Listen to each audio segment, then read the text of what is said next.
The developers behind Vane have recently put out another dev letter outlining what the next update is going to be about, and this one is a big one with tons of fixes in there, as well as some new quality of life features and new features that will improve the gameplay overall, which I do think is quite good how they are pushing this stuff out so damn quickly. They've put hotfix after hotfix out there. They've said that they're receiving almost 1,000 reports a day going over various issues and feedback reports, so that's a lot of stuff that they are cramming into the game. And they're getting through it pretty quick for such a small team, improving it step by step, and it is getting better. Performance is better than when it originally released. A lot of bugs have been fixed. I didn't come across too much, and the bugs that I did come across weren't really major sort of game enders or anything to put a major dampener on things. So luckily, it's had a very successful launch, and that is being shown through the numbers as well, which is great news. It's good for the team.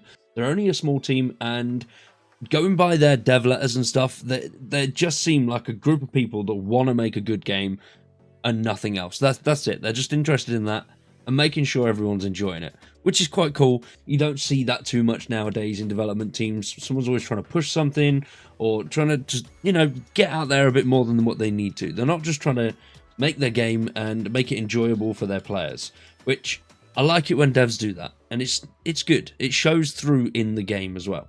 Passion and the dedication to what they're doing. Now, I've rambled enough. Let's have a little bit of a look at what the Vane dev letter is saying this week. They do these every Wednesday if you don't know, and we will be covering them alongside our progress in the gameplay, building a settlement, building stuff like that, and that's going to start from next week. Today we're just going over the actual hotfixes and the dev letter itself. And the team go on to say that this week has been more of the same. Bug fixing and dealing with post-launch issues.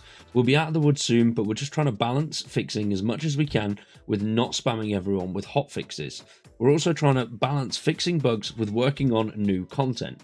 But some of the notable things that they fixed in this update are players now being able to reload a save. There was a small issue which a few people encountered, which basically stopped you reloading any save, so you had to pretty much start a new game every time you were joining in, which was a bit annoying, especially considering it does take a decent amount of work to get stuff built up properly. But now they've fixed that and you should be able to reload your saves again. They haven't stated whether it will work retrospectively and the older saves will be able to reloaded, but I'm assuming so. Now, they have also said they've added dedicated server tools, like limiting the number of utility cabinets players can place, more logs in multiple places, and various other issues. They've also fixed issues where players would fall through vehicles that they were standing on, and they were not going faster than 10 meters a second. Now, they've also fixed some visual things like your hands. As you can see, they were very, very bright in certain areas, but now they've toned that down a little bit, so it shouldn't be as bright when you go outside. It was like running outside with 2 disco balls, one in each hand. It was a bit much. As well as that, they've been able to dismantle various items, and the results that you get from certain things have been changed. So beforehand, you could dismantle something like a saw blade and get animal bones, which, yeah. They're trying to keep as much of it as realistic. Well, not as realistic, obviously, but that realism element is something that they're very focused on, it seems, which I do like. It does make the game quite hardcore, and they're going to be working on things like that, making sure you get the right items from the right things, the right zombies are in the right areas, so quite good. Little things, little details that you might not notice at first, but they do overall make the game quite a cool experience. Now, there's loads of stuff that they're continually updating, which is great news. If you want to check all the patch notes out, they are in the description down below, as well as the link to their dev letter themselves, which is published every Wednesday as mentioned. But now we'll get on to the more fun stuff, and that is the new things that they're going to be adding and the new features that they're still messing around with to continue to grow the game as they progress through the early access period. And on the content side, they say that they've been working on minor features as we're still scrambling with the launch and continued post-launch growth. All of these are a work in progress, but they will be available on the experimental branch if you want to check them out. If you are playing the game, I'd recommend being on the experimental branch. You do get all of the features earlier than most people, and the only downside is sometimes performance is a little bit meh, and certain things aren't always the greatest. But for the most part, the experimental branch is great, and it's a good way to help the team test out. So the more people that are on there checking out the new features, the more bug fixes and reports that they'll be able to get to before it actually launches to the main branch. Now, for the new features that will be on the experimental branch, this one here is obviously the sliding of sewers. You can't say the actual words on YouTube, but the ability to, Do strange shit with a firearm. Don't do it. Talk to someone. Bad. Don't do it. Many people have requested this as there is no cure to the infection, but people would rather do this than walking into a crowd of zombies and waiting around.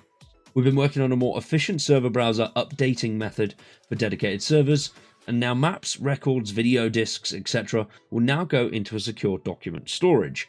So you'll be able to store these things properly if you are a bit of a neat freak when it comes to your storage. As well as that, zombie limbs now fall off and flail around, as you can see.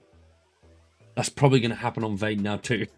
But a direct connect button has also been added to the server browser, so you can just enter an IP and port to connect to. The ability for more server hosts to send notifications to everyone via an online HTTP API. We've also added a whitelist functionality for dedicated servers where you can whitelist certain player IDs in lieu of a password. There's also been different settings for in-game clocks to read 24 hours instead of 12, and dismantling XP has been reduced. Scavenging XP is now based on searching containers, not looting. These are just balance changes, so we'll see if they work out okay. So these things could potentially be changed back depending on how they go. I thought the XP system was fairly leveled, to be honest. I didn't think anything was too OP, but I didn't look that much into it. Obviously killing zombies, decent chunk of XP, looting stuff is something you're going to be doing all the time anyway. So it's just nice to get a little bit of a boost for it.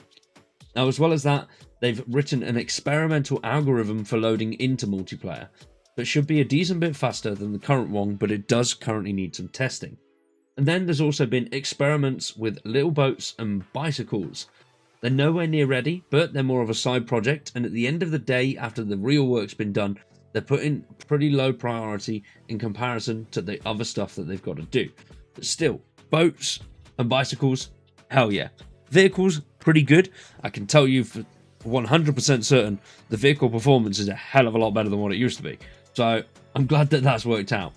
As well as that, they have simplified things a little bit for stats and boosts, as well as addictions in the character menu. So now you'll be able to see all of your stats and debuffs all in one section, which is good. And then notes, flyers, and pamphlet support for things like newspaper clippings or in-game lore. So that's cool. There's also been changes to how zombies are going to be spawning on the map. So they should no longer be spawning in certain areas that you've already searched, which is good. So you can effectively start to clear out certain sections of zombies. How far this actually applies is yet to be seen. You could clear out a decent chunk in a town and then just move to a house a little bit further out, so it's in like a 100-meter radius of you, and then they just respawn. Don't know how they're going to work that, but we'll have to wait and see. There's also been some experimenting with gamepad support, but it's going to take a lot of work, and they're not getting too far into it yet, and there's still pretty rough bugs in the game, and they want to get performance as good as they possibly can before they start working on the things like the boats and the controller support. And then there's also been improvements to dedicated servers, so you should see a boost in performance across the board for the next update that is available. So a decent chunk of stuff in that update. Great news. Very excited for the future of Vane. I think in the next sort of 2 years, this is going to become a really cool zombie survival game with a hell of a lot of detailed stuff in it. I'm very excited to see where they go in the future. I'm enjoying my gameplay. I've not played too much since the last video I did. I think I've got about 4 or 5 hours of playtime in since the game launched. So yeah, pretty cool, enjoying it. I like the systems that are in there. If you are looking for a bit more of a complex zombie game, it's definitely the one to check out. Now the team have said that they're also getting tons of feedback as well. So brilliant that the numbers are going up, the feedback's coming in, and they're just fixing and working hard with it, which is good news. And as I said at the support, the passion really shows through. They've said that it's extremely overwhelming for us. We're a very limited team size right now, and we receive on average 308 pieces of feedback per day from the in-game reporter, and then between 500 and 1,000 crash reports a day. They're doing what they can to manage it all, and they've spent a little bit of time writing internal tools that are going to help manage it. Regardless, thank you all so much for the continued support as we trek through the launch period, and we'll see you all next week. So it's great. It's good. Team is good. Awesome game. I'm very excited for the future of Vane. What do you guys think? Let me know in the comments down below. For today, we're going to wrap that one up there. I've been Wired. You've been awesome. Thanks for watching, and we'll see you very soon with some more Vane.